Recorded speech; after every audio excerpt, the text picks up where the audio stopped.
We want to go through our favorite of the top 10 habits that build successful companies. Knowing when to listen to your own intuition, listen to your gut. Look at the top 2 things you're dreading. Hit your problems head on, rip off the Band-Aid. Know when to say no. Your time is money. Blind optimism always. The habits that I see of very successful people is that they just try things. It's imperfect. You can assume so much, and then when it drops.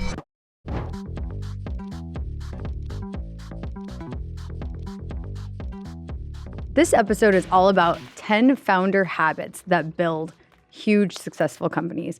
These are habits that both Lana and I agree on most of them, and also we find are often habits of other entrepreneurs that we've met. So we want to go through our favorite of the top 10 habits that build successful companies. Agree on most of them, very important, because we never agree on everything. Yeah, exactly. But we agree on most of these, actually. Okay, so number 1 is always validate. We've talked about this in a previous episode, but I have made this mistake myself and also see a lot of people doing this where they will build and build and build in quiet because they're scared of their, sharing their idea. And then they haven't had an opportunity to validate if it actually works. So try to maybe do something small, build it. I did this at Flume, for example. So we had a new product we were launching on the B2B side. We built some UI slides and we turned it into a prototype, and we went to 20 of our florists and said, use this. What do you think?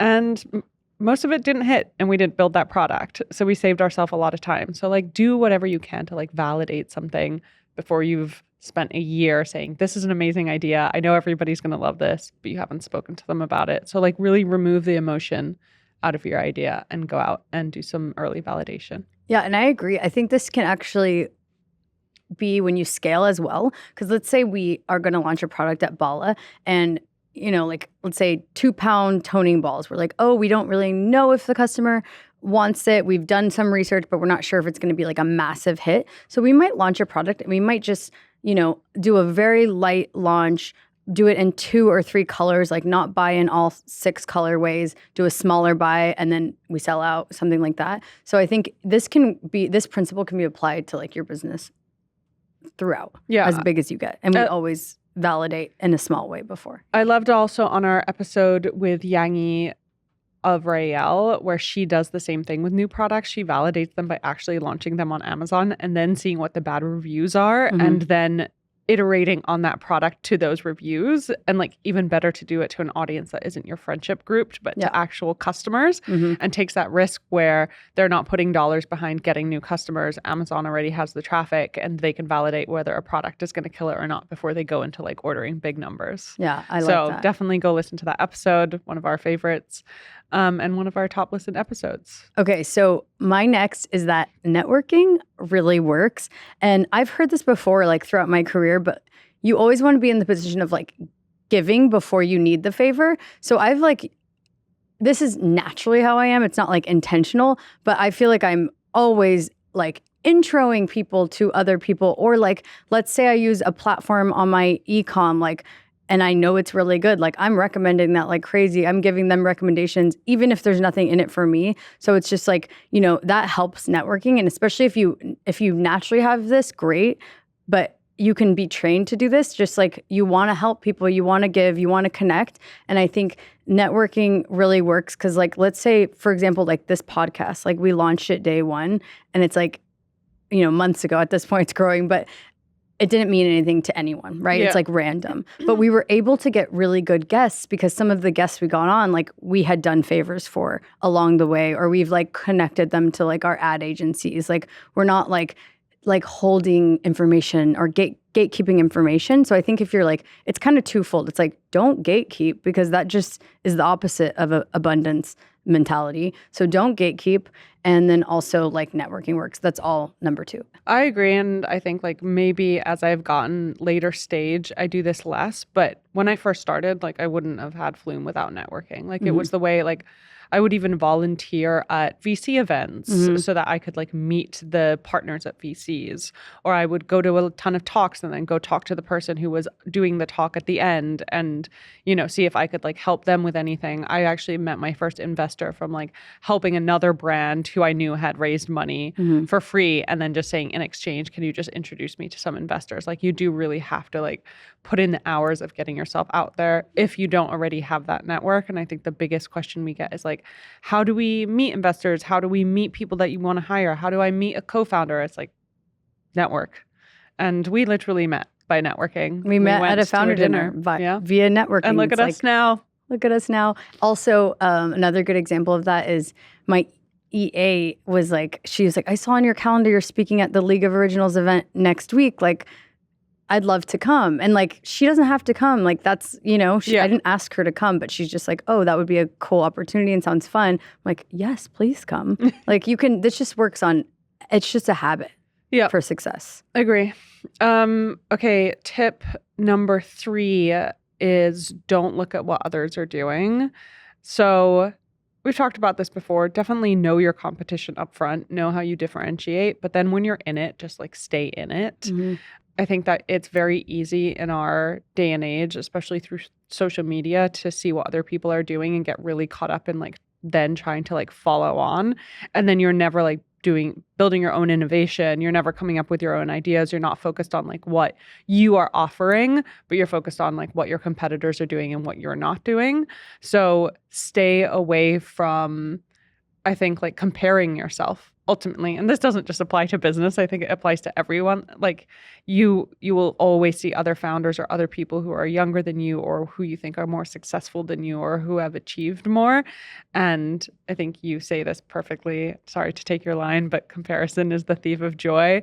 Like, just be happy about where you're at. We're all on our own path. We're learning our own things. We have different skill sets, and focus on like what you're doing. I agree with this one. And I mean, my team will send me like, you know, of what competitors are doing. I'll end up seeing things, but I love to keep my blinders on because I don't want to like, I want whatever I'm doing to be like coming from my brain and not influenced by anyone else. And so mostly I keep my blinders on. And that being said, I will definitely follow inspo accounts like because of marketing, like things like that, like stay inspired. But I love really not knowing what the competition's doing. But that's also like, that's looking at what's new and cool in a more generalized space, as opposed to looking at exactly what your competitors are doing and then trying to mimic doing the same thing. Yeah, totally. And I am with you. Okay, so we're on number 4, right? Yep. I should have numbered these.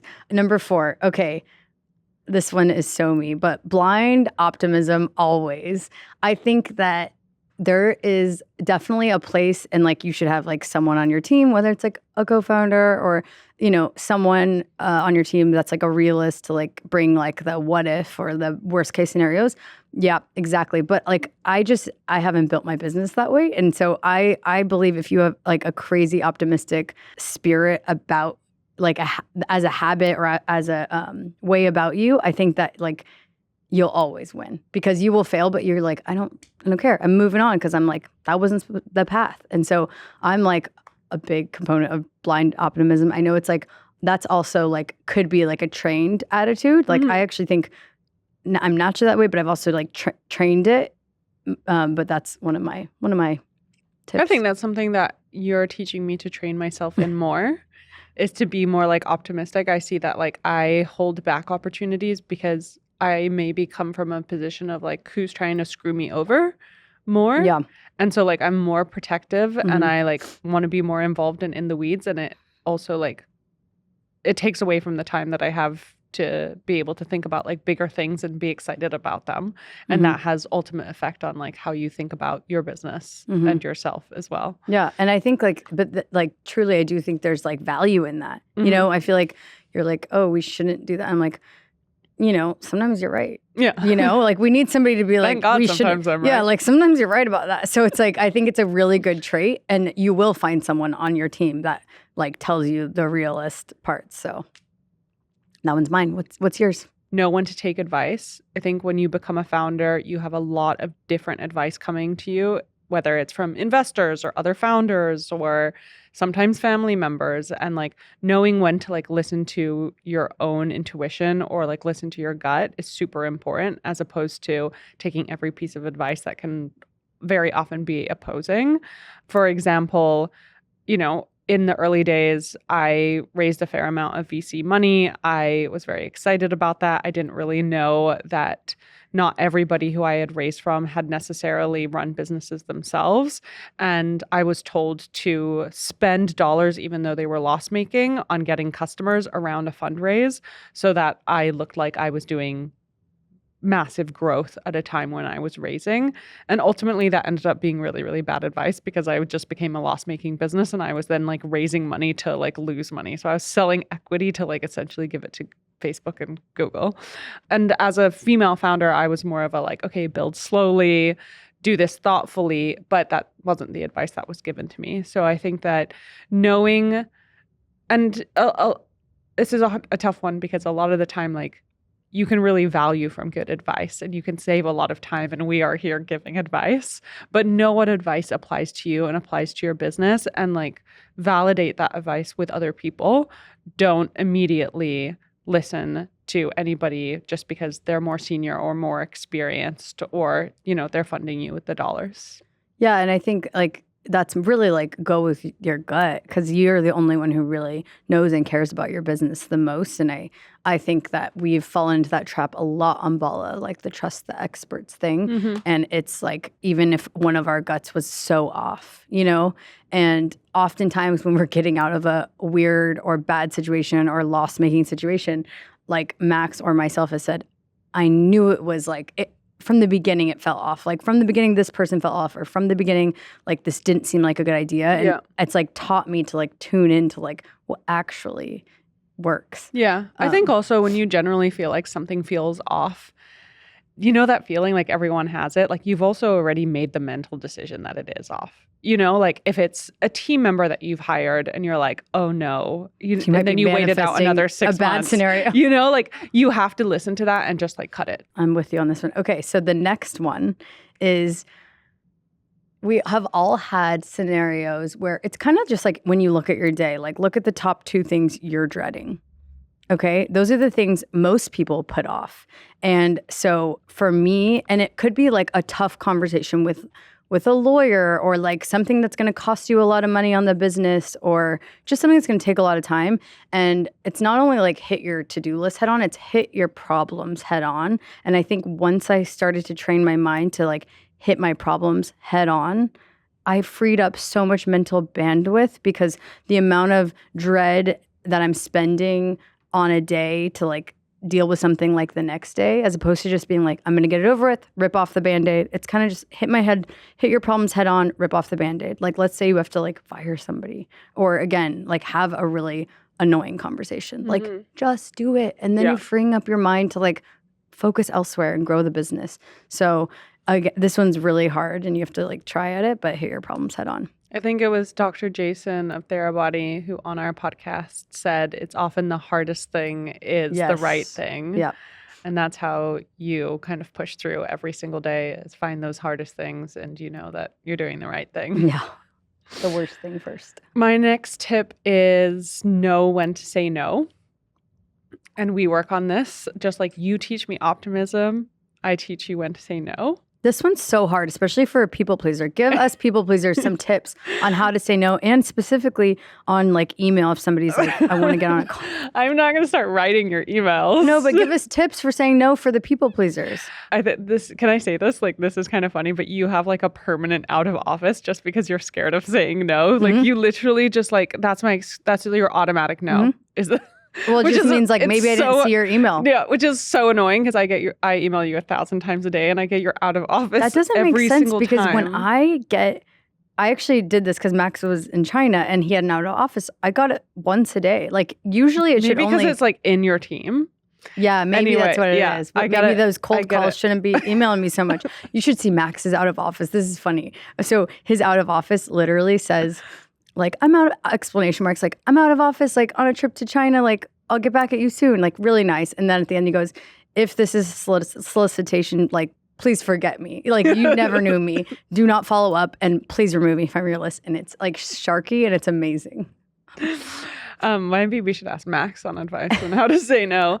No, but know when to say no. I think like we're giving advice like, you know, be super positive, help people out, network, like all of those different things, but like also realize that your time is money. Like put a actual financial value to your time and think about when I am saying yes all the time, like I am spending money. And we have this experience a lot. Like we say yes to things and then that will be 4 hours of our time, both of us. And we're billing at a pretty good rate these days. I want to know, what do you value? It's not like how much do you charge CMO people. I'm saying, what do you value your time at? I mean, that's what I would do. I value my like hour at like $400 to $500. Yeah, I'm doing $500. Just like in my head, like, would I rather pay a TaskRabbit to do this? I'm like, it's $500. Yeah, I'm definitely a believer in like pay someone else to do something if you can. Yeah, as you grow. Yeah, not at the beginning. As you grow. And this is more in like my personal life. Yeah, but like I have so many things on my list that like if I want something planted in the garden, like I'm not going to spend 2 hours doing it right now. Yeah, unless you like enjoy it as a hobby. Yeah, exactly. Yeah. Of course. But like, I do think like saying no is super important because you're protecting your own time. And like, it's so easy to like go to this event and like take all of these extra calls to help people. And like a lot of the time, like people haven't done prep, you're showing up, like they just like want you to fix something. It's like push back and say like, if I put time into this, is there going to be value for both parties? Like, are you going to be prepared? Like, what are the things you want to talk about? Can I actually help you? So on and so forth. So like knowing when to say yes, but also knowing when to say no. The next one is the habits that I see of very successful people is that they just try things and without fear of like rejection, and also like it's imperfect. So this podcast, like we could have like noodled on it a lot longer. Like, you know, we could have launched it like months later because we were just like working on it, making it perfect. But it's like you have to get something out there, and it kind of goes back to like validate too. But I think get something out there. People have such a small memory at this point. It's like they're not even going to remember if it wasn't perfect. So like launch it, get the thing out there, because while you were waiting and like scared to, someone else has already. So like whether that's launching a brand, new product within the brand, a new brand guidelines, like whatever it is, new podcast, like just get it out there and then make it better. Yeah. And just get feedback on it too, right? Like we had an idea of what we wanted it to be. And actually the things that are working are not the things that we expected. And we're still early days. So like we're still trying new things out, like this format. But also you can assume so much, and then when it drops, like it's gonna be what it's gonna be. So I agree with that. My final one is build for the long game. I think we all see brands that we think pop out of nowhere that are super, super successful. And it's like really easy to go like 100 miles an hour as soon as you launch. And I definitely do that, or did that. And then you like burn out, or you get bored, or you want to try to distract yourself with like a new flashy thing. And it's important to think that this is going to take longer than you expect it to. Like it's very, very rare that you launch something and in 5 years it's like $100 million business. I'm not saying those things don't happen, and I'm not saying you shouldn't think you're capable of doing that, but also prepare that things could take a lot longer. Like everyone was like, AG1 came out of nowhere. They were around for 10 years before, like mostly anyone came out of nowhere. Yeah, They've that been was around like for like 13, 20 years. Yeah, 20 years. Exactly. So like, or yes. Tower 28 came out of nowhere, but it's like that was her fourth business. Exactly. So I think that like hoping, and I don't want to say like don't dream that things can move fast. They should move fast, and you should think that way, but also take care of yourself in the process. Think about the fact that like this could be around for 10, 20, 30 years. It can take time to grow. You might have multiple iterations on it. You might pivot multiple times, and that's okay. That is just part of building, and be okay with things taking time. Yeah. I like it. Okay, my last one is that I don't know how to frame this. Okay, bring people in on opportunities, and by that I mean you can hire your friends and family, and it's like as long as you set those boundaries. Like I have worked with a ton of my family. I still do. Like my sister still is like freelance styling on Bala, even though she used to work in house. Like we just hired my my other sister's best friend, and she's like very good at her job. Our sales lead was my good friend. We worked together at Michael Kors and Intermix when I was 20. It's like, I believe that you may have to deal with an awkward situation if someone is not a fit, or if something doesn't work out on both ends. But I think what it boils down to is like, bring people in your realm opportunities. And like, if you have a company that provides opportunities, like, don't be afraid to definitely still suss them out, make sure they're going to be good at your job, but don't be afraid to like bring your people in, hire your friend that's an editor, hire your friend that's a photographer. Like, I like that as an ethos. Yeah, I agree. That's a scary one as well, though. Yeah, it is. And you might have to deal with some bad situations. Yeah. But I mean, look at Silicon Valley, like every single like co-founder or like new startup, it's like a bunch of people who went to business school together who are friends, like they keep opportunities close. It's one of the reasons I think people go to business school is not to learn business, is to like be around other people who are going to start the next big Facebook. Smart. And if you know that person there, you're probably going to be one of their first hires. And that's networking. I think you have to be you have to acknowledge if you are the right person to bring in your friends, because you will have to, like you say, have tough conversations, and you have to be willing to have that confrontation. Otherwise, you screw the company over. Yeah, and you have to have boundaries. Again, you might have bad situations, but I think a lot of companies are built, like you said, Silicon Valley. It's like, I didn't even think of that, but that's true. A lot of places are built like this because, if you're not super funded, like who are you going to look to for talent? Yeah. Like the person that's kind of like your best friend next to you, that's like, oh, I can like jump in and do sales, and like their role might pivot throughout the company as you grow. But it's like, I think that great companies can actually be built this way. Yeah. I think that's it. 10 great tips.